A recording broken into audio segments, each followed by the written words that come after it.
नमस्ते दोस्तों, एक बार फिर से स्वागत है आपका हमारे YouTube channel HP study hub में। ये जो बीएड एंट्रांस को लेकर के हमने कमेटी और कमीशन की जो वीडियो सीरीज़ चलाई हुई है, इसकी 2 वीडियो मैं बना चुका हूँ और अभी तक किसी ने उन वीडियो को नहीं देखा है, उसका लिंक डिस्क्रिप्शन बॉक्स में हम दे देंगे। आज ये तीसरी वीडियो है। जैसे कि मैंने पिछली वीडियो में बताया था कि आज की जो हमारी जो वीडियो रहेगी, ये पूरा का पूरा लेक्चर कोठारी आयोग, राष्ट्रीय शिक्षा आयोग के ऊपर रहेगा। और ये जो राष्ट्रीय शिक्षा आयोग लगभग 1964 के आसपास आया, ऐसा नहीं था। अभी मैं एक पृष्ठभूमि आपको तैयार करके देता हूँ। ऐसा नहीं था कि 1954-1956 के आसपास कोई कार्य शिक्षा के क्षेत्र में नहीं हुए। 1958 के आसपास ये जो रानी दुर्गाबाई कमेटी बनी, महिलाओं की शिक्षा सुधार के लिए बनी। अगर आप 1959 की बात करें, श्री प्रकाश कमेटी बनी। इसके भी नैतिक शिक्षा के और धार्मिक शिक्षा के आधार पर इसने कुछ कार्य किए।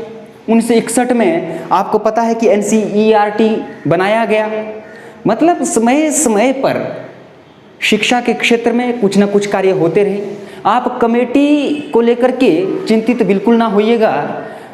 मैं सर से बात करके उन्हें ये कहूँगा कि वो इसके ऊपर जो वीडियो बनाए, जहाँ पर वो क्वेश्चन आंसर की एक पूरी वीडियो सीरीज़ आपके बीच में लाए। तो आज की वीडियो हमारी यहाँ से शुरू हो जाती है। वीडियो को पूरा देख लेना। पूरा देखोगे तो उसके बाद कोठारी आयोग से कुछ भी छूटेगा नहीं। और एक बात याद रखना, ये जो कोठारी आयोग है ये बहुत बहुत बहुत ज़रूरी है। और इसे अगर आपने समझ लिया तो बाकी जितने भी आयोग है स्वतः ही अपने इसके आसपास घूम जाएंगे। और मतलब राष्ट्रीय शिक्षा नीति जो इसके बाद आएगी, तो उसके बारे में भी इसने बहुत ज़्यादा प्रकाश इसी आयोग ने डाला हुआ है।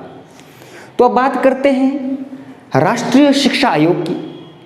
जैसा कि मैंने यहाँ पर लिखा हुआ है, इसकी तरफ ध्यान मत दीजिएगा, इसको मैं अभी बताऊंगा, ठीक है। यहाँ पर बात कर रहा हूँ मैं कि आयोग का गठन। इस आयोग का गठन, राष्ट्रीय शिक्षा आयोग का जो गठन हुआ वो 14 जुलाई 1964 को हुआ। और इस आयोग का गठन क्यों हुआ और इस आयोग का नाम राष्ट्रीय शिक्षा आयोग क्यों रखा, या फिर इसे कोठारी आयोग भी क्यों कहते हैं, इस पर भी हम चर्चा करेंगे, ठीक है। और अब बात आती है कि आयोग का गठन जब 1964 में हुआ, आपको विदित है कि 14 जुलाई 1964 को इस आयोग का गठन हुआ।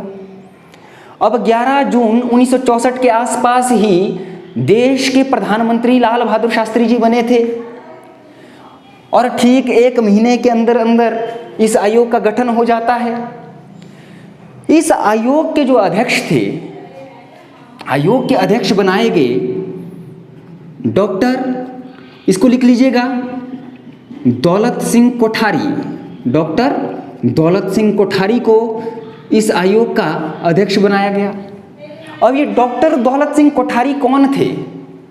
डॉक्टर दौलत सिंह कोठारी और कोई नहीं, ये वही थे जो 1961 से लेकर के 1971 तक UGC, यूनिवर्सिटी ग्रांट कमीशन, मैंने बताया था विश्वविद्यालय अनुदान आयोग के अध्यक्ष थे।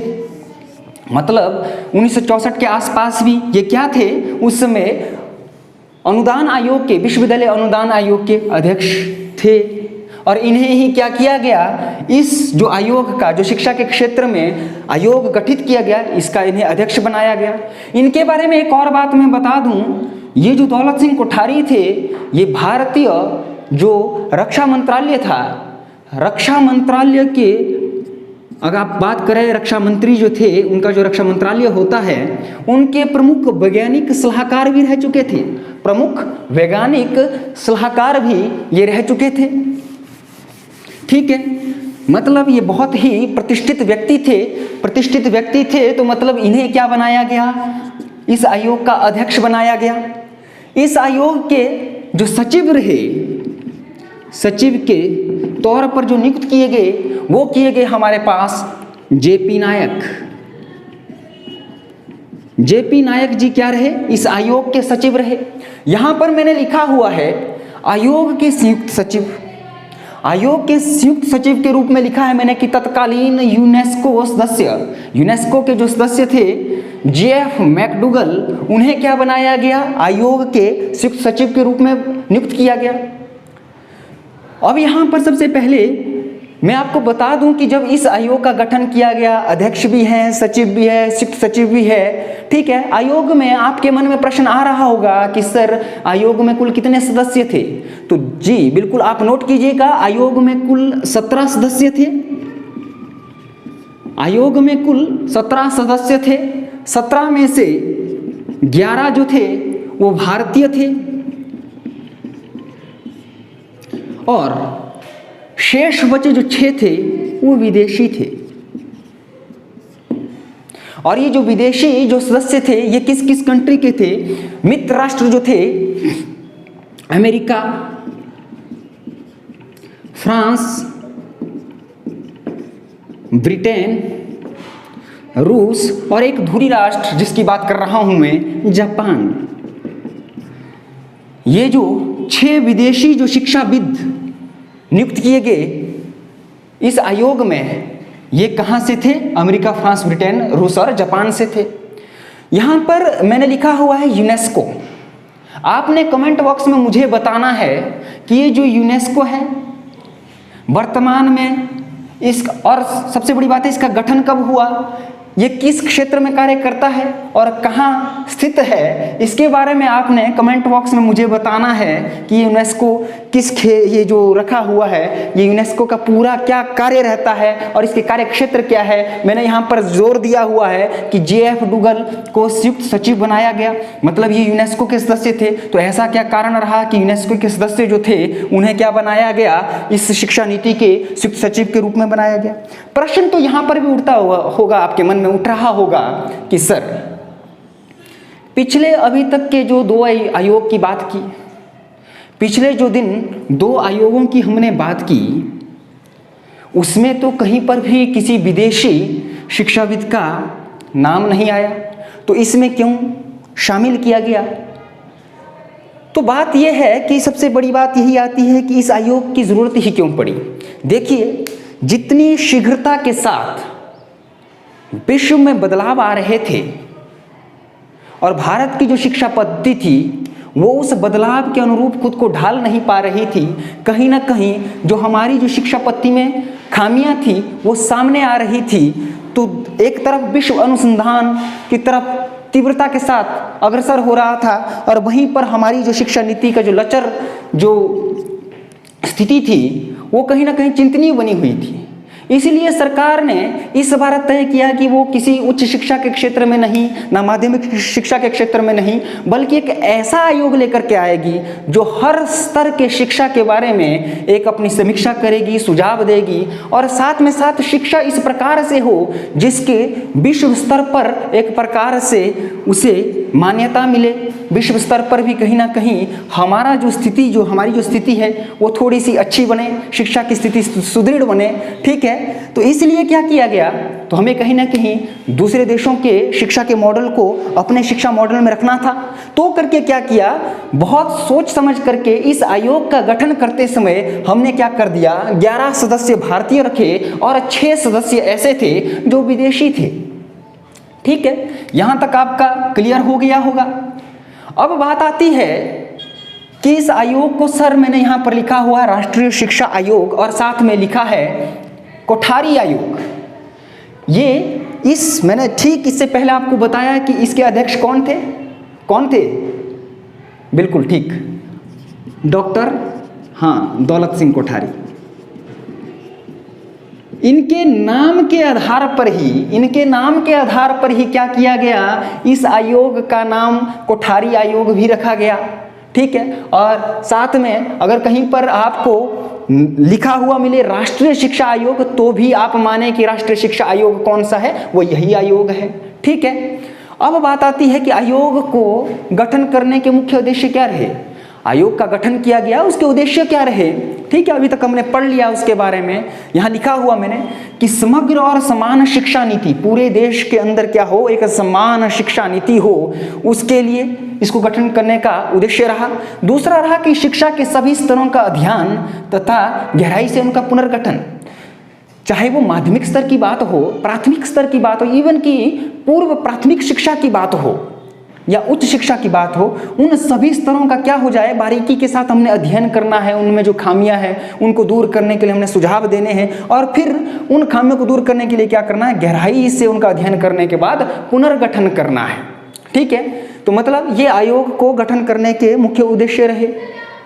अब क्या हो गया, दिन आता है 29 जून 1966। 29 जून 1966 को यह आयोग अपनी रिपोर्ट, जो कि 3 भाग और 19 अध्यायों में संकलित थी, और शिक्षा के भिन्न भिन्न क्षेत्रों में इसने कुल 23 सुझाव अपने इस रिपोर्ट में रखे थे। 29 जून 1966 को आयोग अपनी रिपोर्ट उस समय के तत्कालीन जो शिक्षा मंत्री थे, भारत के जो तत्कालीन शिक्षा मंत्री थे MC छागला, उन्हें सौंपते हैं। आयोग ने क्या कर दिया है, 19 जून 1966 को, जिसमें कि अपनी रिपोर्ट में, इनकी रिपोर्ट में 3 भाग 19 अध्याय थे, और जिनमें शिक्षा के भिन्न भिन्न क्षेत्रों के बारे में इन्होंने कुल मिलाकर के 23 सुझाव रखे थे, उनको कहाँ सौंपा, भारत सरकार के उस समय के शिक्षा मंत्री MC छागला को सौंपा। अब बात आती है कि इसका गठन जब हुआ था, आयोग का गठन हुआ था, उस समय देश के प्रधानमंत्री लाल बहादुर शास्त्री थे, लेकिन 1966 आते आते तक बहुत ज़्यादा फेरबदल हो चुके थे, लाल बहादुर शास्त्री जी के निधन हो चुका था, तो उस समय देश के प्रधानमंत्री जो थे वो श्रीमती इंदिरा गांधी जी थे।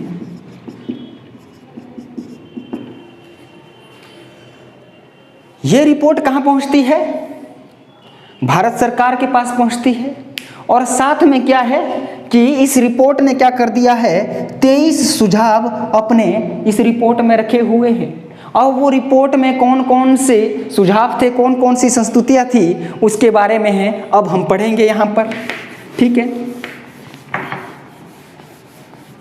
लेकिन उससे पहले मैं यहाँ पर आपको बता दूँ कि जो रिपोर्ट थी ना, जो ये रिपोर्ट थी, उसका जो शीर्षक दिया हुआ था, देखिए कई बार क्या होता है कि हम पूरा कोठारी आयोग पढ़ लेते हैं, एक एक पन्ना पढ़ करके ख़त्म कर देते हैं, अक्षर अक्षर पढ़ लेते हैं, लेकिन जो विशेष जो बातें होती हैं उनकी तरफ हम ध्यान नहीं देते हैं। तो इस रिपोर्ट का जो शीर्षक था, आयोग ने जो इस रिपोर्ट का जो शीर्षक रखा था, कई बार यही पूछा जाता है, तो ये किसका शीर्षक था, जैसे बोलेंगे कि शिक्षा एवं राष्ट्र प्रगति, ये किस आयोग का शीर्षक था, तो ध्यान दीजिएगा, ये जो शीर्षक था ये राष्ट्रीय शिक्षा आयोग यानी कोठारी आयोग का शीर्षक था।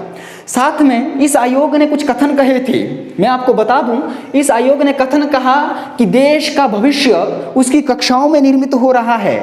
इस आयोग, कभी आए कि ये निम्न में से किस आयोग का कथन है, तो कहीं पर आपको लिखा हुआ है कि देश का भविष्य उसकी कक्षाओं में निर्मित हो रहा है। ये कथन किस आयोग ने दिया, किस आयोग ने कहा, तो ये किस आयोग का कथन है, देश का भविष्य उसकी कक्षाओं में निर्मित हो रहा है, ये राष्ट्रीय शिक्षा आयोग यानी कोठारी आयोग का कथन है। इसी का ही एक और कथन आता है कि शिक्षा राष्ट्र के विकास का मूल आधार है। शिक्षा राष्ट्र के विकास का मूल आधार है, ये किस आयोग का कथन है, ध्यान दीजिएगा मित्रों, नोट्स बनाइए, इसे लिखिएगा। शिक्षा राष्ट्र के विकास का मूल आधार है, ये जो कथन है ये भी किसका था, कोठारी आयोग का है।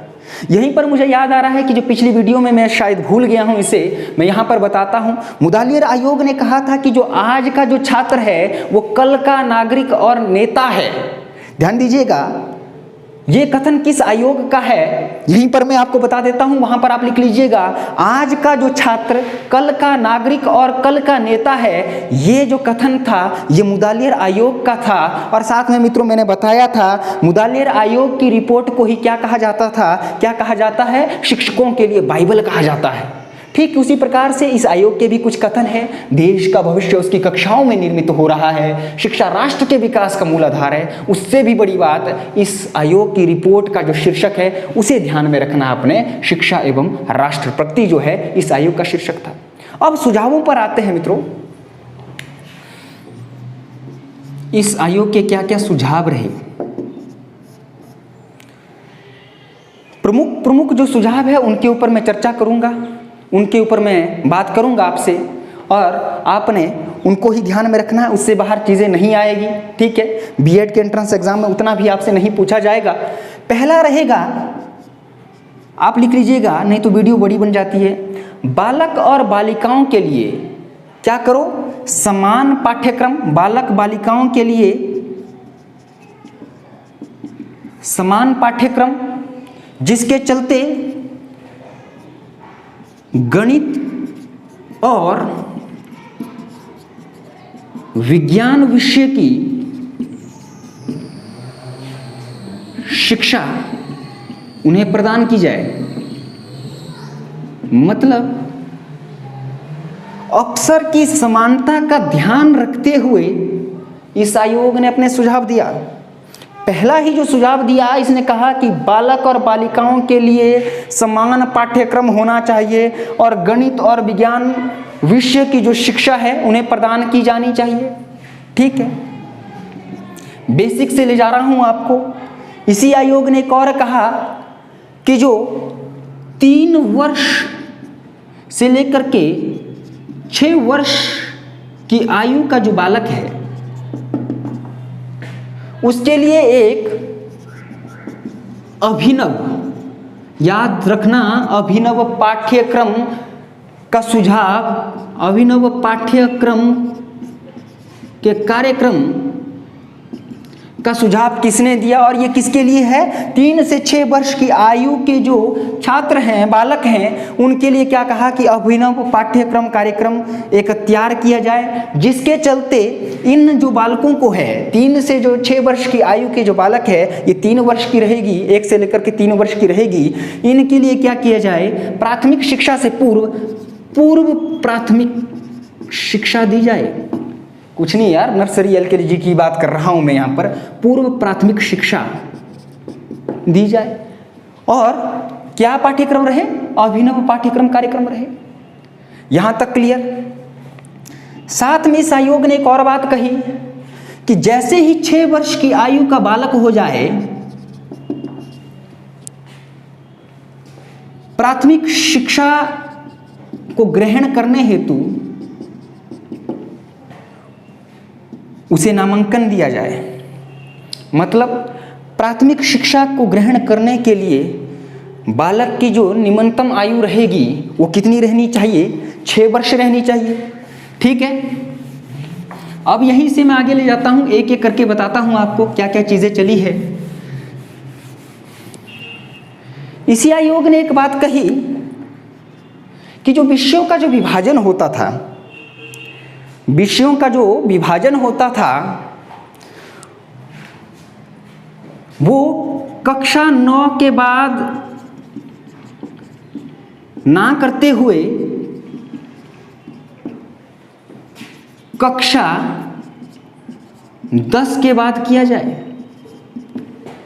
10 के बाद किया जाए, इसे लिख लीजिएगा आप। ठीक है, यहां पर ध्यान मत दीजिएगा, मेरे शब्दों पर ध्यान दीजिएगा। मैंने क्या कहा हुआ है कि कक्षा 9 के बाद विषयों का विभाजन नहीं करना है हमने। ठीक है, जैसे आज के समय में भी हम करते हैं यार, 10th पास करते हैं तो उसके बाद क्या करते हैं, कोई कॉमर्स फील्ड में जाता है, कोई साइंस फील्ड में आता है, कोई आर्ट्स की फील्ड में आता है।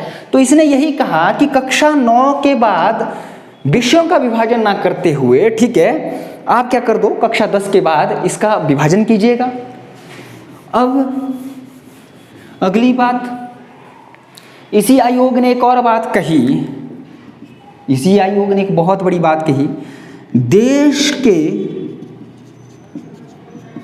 कुल बजट का, देश के कुल बजट का, ये आता है कि किस आयोग ने कहा कि देश के जो कुल बजट का जो 6% हिस्सा है वो शिक्षा के क्षेत्र में व्यय किया जाए, खर्च किया जाए। तो इसी आयोग ने कहा था, कोठारी आयोग ने कहा था कि देश के कुल बजट का 6% जो भाग है वो शिक्षा के क्षेत्र में व्यय हो। साथ में एक और बात कही कि जो 25% प्राथमिक माध्यमिक शिक्षा के स्कूल हैं, माध्यमिक शिक्षा के स्कूल हैं,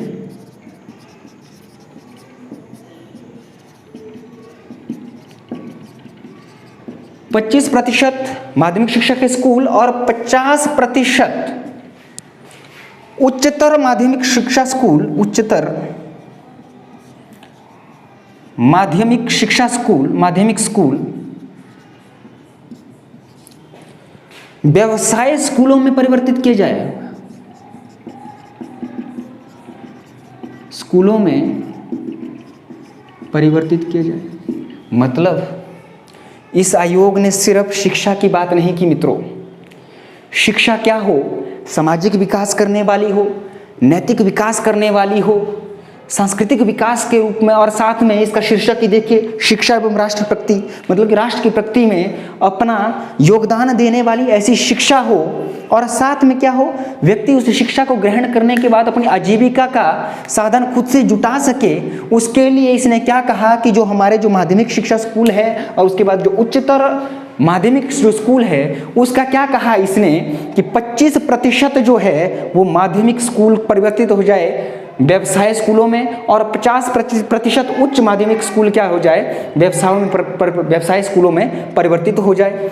ये जो पीछे से आवाज़ आ रही है मित्रों, इसको थोड़ा सा आप नज़रअंदाज कर दीजिएगा। हमारी भी कुछ दिक्कतें हैं। आज पहली दिन 14 तारीख को अब लॉकडाउन कर्फ्यू में थोड़ी सी ढील दी गई है, तो करके थोड़ी दिक्कत हो रही है, चहल पहल बाहर है, ठीक है। और साथ में इसी आयोग ने एक और बात कही कि अपने बजट के अनुसार इस आयोग ने एक बात कही कि जो 2/3 हिस्सा जो है, जो 6% का जो 2/3 हिस्सा है, वो जो हमारा जो शिक्षा के बुनियादी ढांचा है, प्राथमिक शिक्षा की बात करते हैं, पूर्व प्राथमिक शिक्षा की बात करते हैं, माध्यमिक शिक्षा की बात करते हैं, वहाँ पर खर्च की जाए। सिर्फ 1/3 जो शिक्षा का जो उसका जो बजट है, 6% का जो हिस्सा है, वो उच्च शिक्षा के रूप में क्या की जाए, व्यय की जाए। दौलत सिंह कोठारी के संदर्भ में मैं एक बात और बताना चाहूँगा, मुझे यहाँ पर याद आई, ठीक है। दौलत सिंह कोठारी के नाम पर ही एक छात्रवृत्ति दी जाती है, और वो छात्रवृत्ति किन्हें प्रदान की जाती है, ये आप कमेंट बॉक्स में मुझे बताइएगा कि जो दौलत सिंह कोठारी जो छात्रवृत्ति एक दी जाती है वो किन छात्रों को दी जाती है, और उच्च शिक्षा के क्षेत्र में दी जाती है या फिर माध्यमिक शिक्षा के क्षेत्र के छात्रों को दी जाती है, इसे आप कमेंट बॉक्स में बताइएगा। आपका नॉलेज थोड़ा सा चेक करते हैं, ठीक है। अगर किसी को नहीं पता है तो उस बहाने कमेंट में वो देख ले। अगर आप कमेंट करते हैं तो आपको पता लग जाएगा कि किसे कोठारी के नाम से जो है एक छात्रवृत्ति दी जाती है। यहीं पर एक बात और आती है, अनुसंधान और विज्ञान के क्षेत्र में भी इस आयोग ने क्या कहा कि हमारी जो शिक्षा है, क्योंकि देखिए ये तभी मैंने कहा था कि दौलत सिंह कोठारी जो है रक्षा मंत्रालय के वैज्ञानिक सलाहकार भी रह चुके थे, प्रमुख वैज्ञानिक सलाहकार रह चुके थे, तो स्वाभाविक सी बात थी यार कि इन्होंने विज्ञान के क्षेत्र में तो अपने अच्छे से अच्छे सुझाव देने ही थे, ठीक है। अनुसंधान के ऊपर इन्होंने जोर दिया। अब बात की बात आती है, यहाँ पर मैं इसे एक घटनाक्रम के तहत ऐसे ही आपको याद रहे तो करके बता रहा हूँ कि एक दिन की बात है कि MS स्वामीनाथन, सर ये MS स्वामीनाथन कौन है? MS स्वामीनाथन जी और अपने ये MS स्वामीनाथन जी हरित क्रांति वाले स्वामीनाथन जी ही हैं, ठीक है। और हरित क्रांति कब आई आप कमेंट बॉक्स में बताइएगा मुझे। और अपने दौलत सिंह कोठारी जी अपने अपने क्षेत्र में कार्य कर रहे थे, ये अपने काम में व्यस्त एक दिन किसी शहर में मिलते हैं, और शहर में मिलने पर काम से थक हार करके क्या करते हैं, किसी चाय की दुकान पर बैठते हैं, चाय पीते हैं, और अपने अपने जो क्षेत्र में जो कार्य हो रहे हैं उनके बारे में एक दूसरे के साथ चर्चा करते हैं। इतने में चाय खत्म। MS स्वामीनाथन जी क्या करते हैं, चाय का जो बिल है वो पे कर देते हैं, अपना भी और दौलत सिंह कोठारी जी का भी। अब दौलत सिंह कोठारी जी रहे स्वाभिमानी व्यक्ति, इन्हें लगा कि मेरा बिल पे कर दिया, तो इन्होंने क्या किया, इन्होंने कहा कि चलो चाय का बिल तो पे कर दिया, तो मुझे भी तो कुछ पे करना पड़ेगा इस राष्ट्र के लिए, मुझे भी कुछ पे करना पड़ेगा, कुछ तो मुझे आपके लिए करना पड़ेगा, आपके क्षेत्र में जो आप जिस क्षेत्र में कार्य कर रहे हैं उधर मेरा भी तो कुछ योगदान रहे। तो इन्होंने क्या किया, इन्होंने उसके बाद एक सुझाव अपनी शिक्षा आयोग में डाला। वो क्या डाला कि कृषि जो विश्वविद्यालय है, कृषि विश्वविद्यालय प्रत्येक प्रांत में होना चाहिए, प्रत्येक प्रांत की ये जिम्मेवारी रहेगी कि वो अपने प्रांत में एक कृषि विश्वविद्यालय की स्थापना करें। मित्रों ध्यान दो, ये घटना जो मैं बता रहा हूँ ना, ये जो कृषि विश्वविद्यालय है, कृषि का संदर्भ कहीं ना कहीं इधर स्वामीनाथन जी के साथ जुड़ा हुआ है। ऐसे कोई गॉसिप या फिर वीडियो की लेंथ बढ़ाने के लिए नहीं कहा हुआ है मैंने, ठीक है। तो वही मैं तभी कह रहा हूँ आपको कि कृषि विश्वविद्यालय का क्या किया इन्होंने सुझाव दिया। और साथ में एक और बात कही, कृषि विज्ञान, सरकार से साफ शब्दों में कहा कि कृषि विज्ञान के क्षेत्र में आपको क्या करना पड़ेगा, आप एक जो हमारी जो नीतियां हैं, हमारे जो सुझाव है, उसके लिए एक पूरे का पूरा एक पाठ्यक्रम तैयार कर दीजिएगा, इसे व्यावसायिक बनाया जाए और साथ में आधुनिकता लाई जाए। देखिए कृषि में भी किसी भी चीज़ में आधुनिकता कब आएगी, जब उसके बारे में हम पढ़ेंगे, रिसर्च करेंगे। तो दौलत सिंह कोठारी ने क्या कहा, अपने आयोग में डाला इसे कि कृषि क्षेत्र में, कृषि विज्ञान के क्षेत्र में अनुसंधान पर जोर दिया जाए, ठीक है। तो वही होता है कि इन्होंने क्या कर दिया, इसके ये जो सुझाव है इसे इसमें डाल दिया। अब एक और बात आती है, पॉइंट पर आ रहा हूं मैं। अब एक सूत्र दिया, इस आयोग ने एक सूत्र दिया, इसे ध्यान दीजिएगा। 10+, अब जिन्होंने वीडियो पूरी नहीं देखी है, कि पहले लगा होगा कि गॉसिप मारे हैं सर, तो दिक्कत में रहेंगे वो, ठीक है। 10+2+3 ये सूत्र किसने दिया, ये राष्ट्रीय शिक्षा आयोग, कोठारी आयोग ने दिया। मतलब मैट्रिक, +2 और उसके बाद स्नातक की।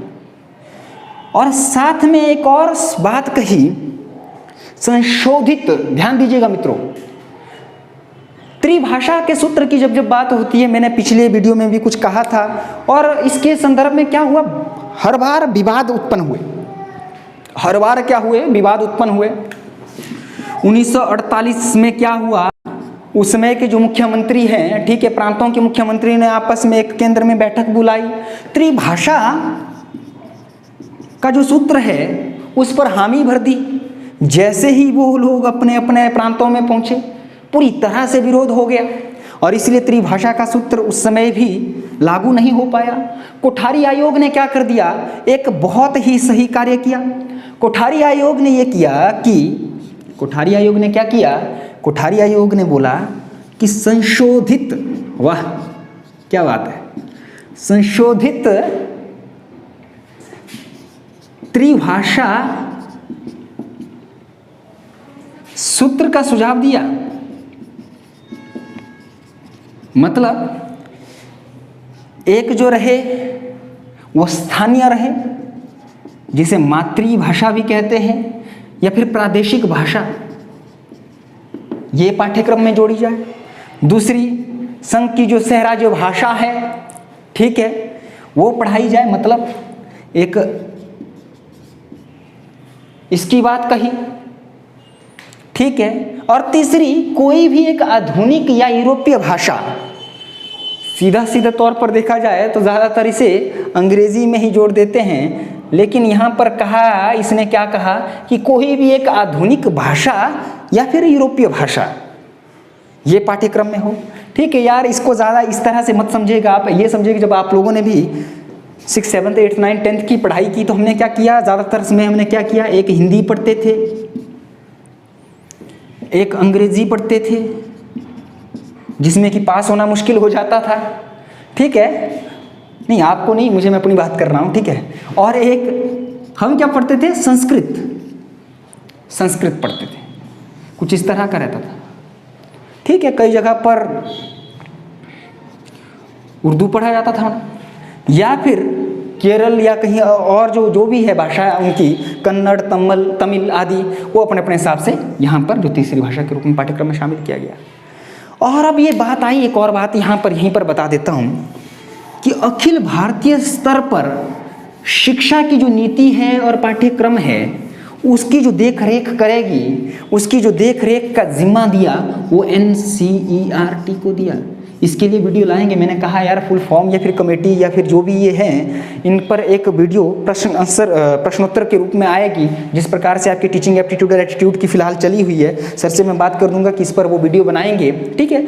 NCERT 1 सितंबर 1961 को गठित हुई है। ठीक है। इसे ही क्या कहा, राष्ट्रीय शिक्षा आयोग ने कहा कि इसे ये काम दिया कि अखिल भारतीय स्तर का जो एक प्रकार से पाठ्यक्रम को लेकर के और दूसरी जो शिक्षा की व्यवस्था को जो देखेगा वो NCERT देखेगा। साथ में एक और बात कही कि प्रत्येक राज्य का ना अपना एक बोर्ड होना चाहिए, राज्य शिक्षा सेवा होनी चाहिए। ठीक है। राष्ट्रीय स्तर पर तो है ही है, राज्य का भी अपना एक बोर्ड होना चाहिए। ठीक है, ये बात इसने कही। प्रौढ़ शिक्षा, अब बात आती है प्रौढ़ शिक्षा के बारे में। प्रौढ़ शिक्षा इसलिए जरूरी है क्योंकि पहली बार इसके बारे में बात की जा रही थी। तो मित्रों, प्रौढ़ शिक्षा का कंसेप्ट कौन लेके आया? कोठारी आयोग। और साथ में इसने कहा कि केंद्र में जो है प्रौढ़ शिक्षा बोर्ड होना चाहिए, केंद्र में प्रौढ़ शिक्षा का अपना एक बोर्ड होना चाहिए।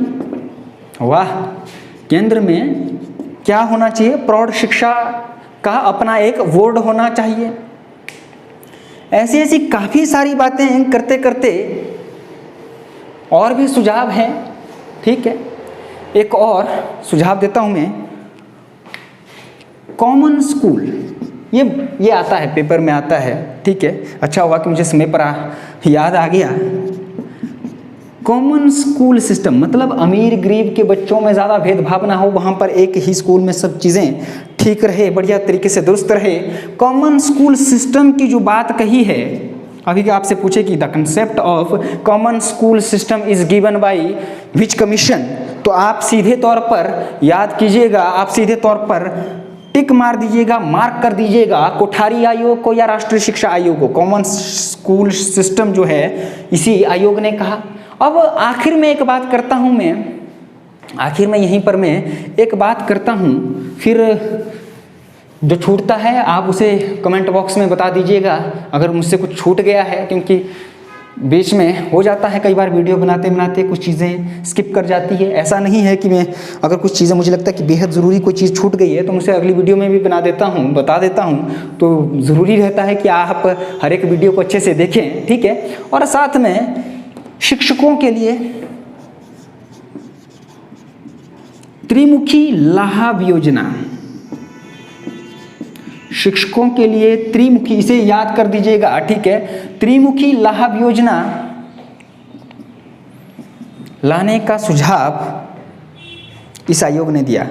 और इस आयोग ने साफ और सटीक शब्दों में कहा, इस आयोग ने साफ और सटीक शब्दों में कहा कि चाहे वो सरकारी स्कूल का शिक्षक हो या फिर गैर सरकारी स्कूल का शिक्षक हो, उसे त्रिमुखी लाभ योजना के तहत फायदा होना ही चाहिए। वो सभी, चाहे वो सरकारी का हो या गैर सरकारी का हो, वो इस योजना के अंदर उसे रखा जाना चाहिए। ये त्रिमुखी लाभ योजना भी आ रहा होगा, सर ये क्या बता रहे हैं आप, त्रिमुखी लाभ योजना होती क्या है? ठीक है, तो त्रिमुखी लाभ योजना कुछ नहीं होती है।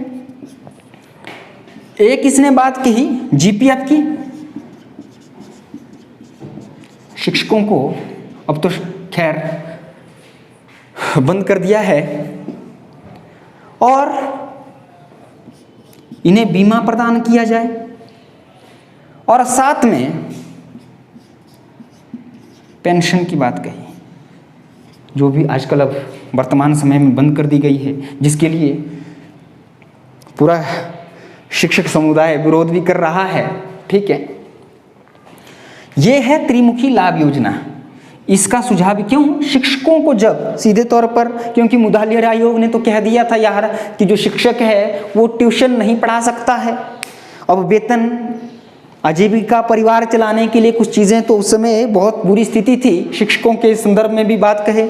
ठीक है, तो वो बहुत मुश्किल वाला समय था, इसलिए उनकी स्थिति को सुदृढ़ बनाने के लिए इसने कहा, इस आयोग ने उनका पूरा ध्यान रखा और इसने कहा कि शिक्षकों के लिए एक प्रकार से ये लाभ योजना दी जानी चाहिए, मुहैया करा देनी चाहिए, जिससे शिक्षक क्या होगा, जब उसको सही प्रकार से वेतन मिलेगा, लाभ योजनाएं पहुंचेगी, तो अपना पूरा फोकस शिक्षा के क्षेत्र में देगा, शिक्षा पर देगा और राष्ट्र का विकास होगा। और वो राष्ट्र का जो विकास है वो कहाँ पर होगा, इसने साफ तौर पर कहा है कि इसने कहा कि वो राष्ट्र का विकास है वो कक्षाओं में होगा।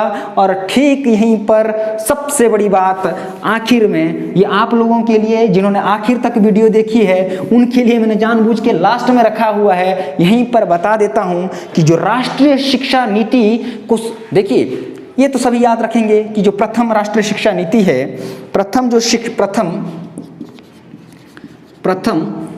भारत की प्रथम राष्ट्रीय शिक्षा नीति कब लागू हुई, इसे तो सभी याद रखते हैं कि सर 24 जुलाई 1968 को हुई। इसमें कोई संशय नहीं, उसमें कोई दो मत नहीं, इसे किसी को नहीं आता, ये सबको आता है। लेकिन राष्ट्रीय शिक्षा नीति को देश की एक अपनी शिक्षा के क्षेत्र में शिक्षा के प्रति राष्ट्रीय शिक्षा नीति होनी चाहिए, ये सुझाव किसने दिया था? ये सुझाव कोठारी आयोग ने दिया था। कोठारी आयोग ने अपने सुझाव में कहा कि राष्ट्र में शिक्षा के प्रति राष्ट्र की अपनी एक राष्ट्रीय शिक्षा नीति होनी चाहिए। इसी सुझाव को मानते हुए 24 जुलाई 1968 को क्या हुआ, उसी साल 1968 को क्या हुआ, भारत की प्रथम स्वतंत्र भारत की बात कर रहा हूं मैं, ठीक है, उतने साल होने के बाद 21 साल होने के बाद प्रथम राष्ट्रीय शिक्षा नीति आई। और उस राष्ट्रीय शिक्षा नीति ने जो जो रिकमेंडेशन बताई, जो जो सुझाव दिए, लगभग आपको राष्ट्रीय शिक्षा नीति को पढ़ने की जरूरत नहीं है। जो जो सुझाव कोठारी आयोग के सुझाव मैंने बताए हैं, वही सुझाव इस राष्ट्रीय शिक्षा नीति ने भी कहे हुए हैं। और साथ में आपको घबराने की जरूरत नहीं है, राष्ट्रीय शिक्षा नीति जो भी कमेटी कमीशन जो भी है, इनको लेकर के भी प्रश्नोत्तरी सीरीज चलेगी, आप चिंता मत करिएगा, ठीक है। वहां पर इसके बारे में, इसके संदर्भ में जो जो प्रश्न पूछे जाते हैं वहां पर इसके बारे में चर्चा की जाएगी। तो याद रखना, राष्ट्रीय शिक्षा नीति ऐसे ही लागू नहीं हुई, वो राष्ट्रीय शिक्षा नीति जो लागू हुई वो राष्ट्रीय शिक्षा आयोग के सुझाव के तर्ज पर लागू हुई, ठीक है। और कब हुई? 24 जुलाई 1968 में हुई। और बात कर रहा हूं मैं आपके पास, अगर मैं बात करता हूं कि भाई कि आयोग का, राष्ट्रीय शिक्षा आयोग का गठन कब हुआ, राष्ट्रीय शिक्षा आयोग का जो गठन हुआ वो 14 जुलाई 1964 को हुआ। और कब इसकी रिपोर्ट सौंपी गई? 29 जून 1966 को क्या गई, इसकी रिपोर्ट सौंपी गई। इस प्रकार से हमारा राष्ट्रीय शिक्षा आयोग का पूरा जो ये लेक्चर है समाप्त हो जाता है। एक बात याद रखिएगा मित्रों कि ये जो हमारी जो वीडियो है इसे शेयर कर लीजिए और शेयर किया कीजिए, औरों तक पहुंचाइए, ठीक है। और ऐसा नहीं है कि व्यूज़, शेयर, लाइक या फिर ऐसा, इससे क्या होता है कि हमें प्रोत्साहन मिलता है। हमारे प्रोत्साहन का और कोई मार्ग तो है नहीं, सोर्स तो है नहीं, आप लोग ही हमारे प्रोत्साहन का पूरा सोर्स है, स्रोत है, ऊर्जा के माध्यम हमारे लिए आप ही हैं। आप हमारे लिए बस इतना कीजिए कि हमारी इस वीडियो को क्या कीजिएगा, जब जैसे ही आप तक पहुंचती आपको लगता है कि सहायक है, ठीक है, आप लोगों तक पहुंचाइएगा। और दूसरी एक बात है कि जो क्वेश्चन बीच में मैंने पूछा होता है कि कमेंट बॉक्स में बता दीजिएगा, उन्हें आप कमेंट बॉक्स में बता दीजिए और एक सही रहता है, एक प्रकार से लगता है कि ठीक है, पढ़ाई हो रही है, अच्छे से हो रही है, बीएड की तैयारी अच्छे से हो रही है, एंट्रेंस एग्जाम की तैयारी हो रही है। सीधे में इसके बाद 1986 की राष्ट्रीय शिक्षा नीति जो होती है उसके बारे में भी बात करूंगा। शिक्षा नीति जो आई संशोधित करके 1992 की बात भी करेंगे, ठीक है। ऑपरेशन ब्लैक बोर्ड क्या होता है उसका एक ही वीडियो लाऊंगा मैं, ठीक है। उसके बाद NCF या फिर RTE वो या RMSA SSA उस पर एक वीडियो बनाऊंगा, ठीक है। 4-5 वीडियो का पूरा खेल है। उसके बाद स्वतंत्र भारत के से पहले की जो शिक्षा के क्षेत्र में जो कार्य हुए 2 वीडियो वो बनेंगे। कुल मिलाकर के आप रखिए पूरा जो शिक्षा आयोग को शिक्षा के जो 20 जो मार्क्स का जो है, इसे में 3 वीडियो ये हो गई, 9 या 10 वीडियो में कंप्लीट कर दूंगा। और साथ में इनसे संबंधित प्रश्न आपको एक सीरीज उसकी आ जाएगी, 4-5 वीडियो सीरीज उसकी होगी, मतलब जहां पर प्रश्न आप अपने आप को इवेल्युएट कर सकते हैं। हाँ, इस आयोग ने एक और बात कही थी, वर्ष भर सतत मूल्यांकन होता रहना चाहिए। परीक्षा के क्षेत्र में बात कही, एक परीक्षा का क्षेत्र जो है, परीक्षा केंद्र सुदृढ़ होने की बात कही, सुदृढ़ता की बात कही।